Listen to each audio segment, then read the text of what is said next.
ஒரு பணக்கார வீட்டு பையன் தன்னோட விலை உயர்ந்த வெளிநாட்டுக்கார ஒரு ஹோட்டல் முன்னால் நிக்க வச்சுட்டு சாப்பிட்றதுக்காக உள்ள போறான். அப்ப அந்த வழியா வந்த ஒரு நடுத்தர வர்க்கத்து இளைஞன், ஒரு ஏழை இளைஞன் அந்த காரை ரொம்ப ஆசையா ஆச்சரியத்தோட சுத்தி சுத்தி வந்து பார்த்துட்டு இருக்கான். இதை பார்த்து அந்த பணக்கார வீட்டு பையன் அந்த ஏழை கிட்ட வந்து கேட்குறான், இந்த கார் அழகா இருக்கா? ஆமாங்க. பிடிச்சிருக்கா? ஆமாங்க. நல்லா இருக்கா? ஆமாங்க.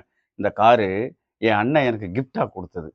சரியா? அப்படின்ன உடனே, அப்படிங்களா? ரொம்ப நல்லா இருக்குன்னு சொல்லும்போது, அந்த பணக்கார வீட்டு பையன் கேட்கிறான், "உனக்கும் என்ன மாரி ஒரு அண்ணன் இருந்தா நல்லா இருக்கும். அதானே நினைக்கிற?" அப்படின்னு சொல்லும்போது, அந்த ஏழை இளைஞன் சொல்றான், "இல்ல, இல்ல. நானும் உங்கள் அண்ணனைப் போல் வளரணும், உயரணும்." அப்படின்னு சொல்றாங்க. ஆமாங்க. வாழ்க்கையில் நாம் ஒன்றை கேட்கும் பொழுது, நம் கை இப்படி தாழ்ந்து நிற்கும். ஆனால் ஒன்றை கொடுக்கும்போது, நம் கை உயர்ந்து நிற்கும். அதற்கு காரணம், உங்கள் எண்ணங்களையும், உங்கள் சிந்தனைகளையும், உங்கள் செயல்களையும் உயர்வாக வைத்துக் கொள்ளுங்கள். வாழ்வில் நீங்கள் உயர்ந்து கொண்டே போகலாம். இந்த உலகமும் உங்களை உயர்வான இடத்தில் வைத்திருக்கும். இந்த நாள் இனிய நாளாகட்டும்.